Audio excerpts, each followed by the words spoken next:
In October of 2019, I joined Mermaid Kat and photographer Ian Gray on Mermaid Week Tahiti 2019 in French Polynesia with mermaids Madeline and Sheldon and photographer Chucho. Every morning we started our expeditions with Moorea Ocean Adventures, visiting the Pink Whipray, also known as the Tahitian stingray. We fondly cuddled these ocean pancakes as they came up to give us ocean hugs and stingray kisses. It was a great way to start our day in tropical paradise. Pink Whiprays belong to the whiptail stingray family and are known by their scientific name, Hemiontura phi. They are easily identified by their grayish dorsal coloring, which gets darker past the stinger. Pink Whiprays are extremely valuable to ecotourism not only in French Polynesia, but also in the Maldives and other tropical areas of the Indo-Pacific. In 2005, stingray ecotourism brought in over 500,000 euros to Moorea alone. In 1995, the government of the Maldives banned all exports of ray products to better preserve ray ecotourism and these beautiful creatures. Pink Whiprays can grow to just under 6 feet or 2 meters across and over 16 feet or 5 meters long. The largest one on record weighed 42 pounds or 19 kilograms. They can sometimes be confused for other species of stingray, so their exact region is unknown. But pink whiprays have been spotted from South Africa to northern Australia in the Indian Ocean, and as far north as the Philippines and as far east as Micronesia and Samoa in the Pacific Ocean. These rays are normally found in the intertidal zone, which goes up to 230 feet or 70 meters deep, but they are often found in shallow sandy habitats and have been recorded as deep as 660 feet or 200 meters below sea level. They are bottom dwellers and love to hang out in keys or atolls on coral reefs, sandy flats, or lagoons. During the warm season, pink whiprays can be found closer to shore.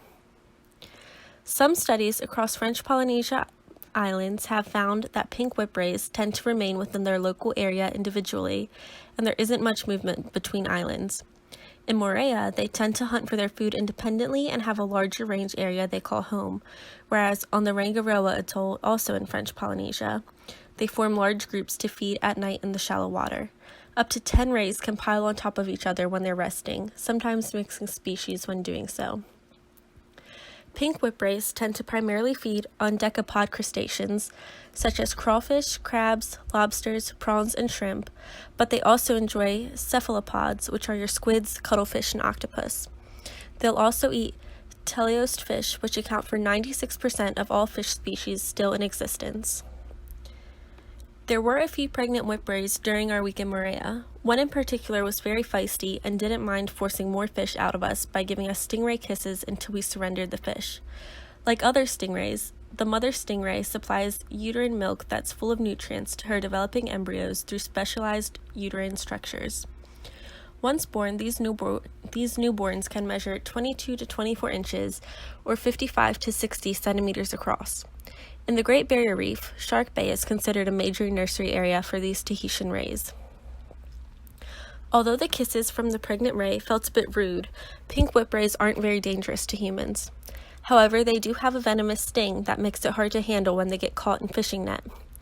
The geographic distribution of these rays is so wide that it does include several regions of refuge where there are very few conservation threats, such as in northern Australia. But in Southeast Asia, the population is very heavily fished, and the International Union for Conservation of Nature has assessed the pink whipray as vulnerable, meaning they are, quote, likely to become endangered unless the circumstances that are threatening its survival and reproduction improve, unquote. Due to the intense and largely unregulated fishing in Southeast Asia, incidental catches are regular in coastal fisheries in Indonesia and Malaysia. Usually, the ray needs to be thrown back overboard before the rest of the catch can be sorted. When kept, pink whiprays are used for their meat, skin, and cartilage. Larger rays have a slower reproduction rate than smaller ray relatives, which makes the pink whipray more vulnerable to eventual extinction when caught up in tangled nets, bottom trawls, gill nets, seine nets, and even long lines.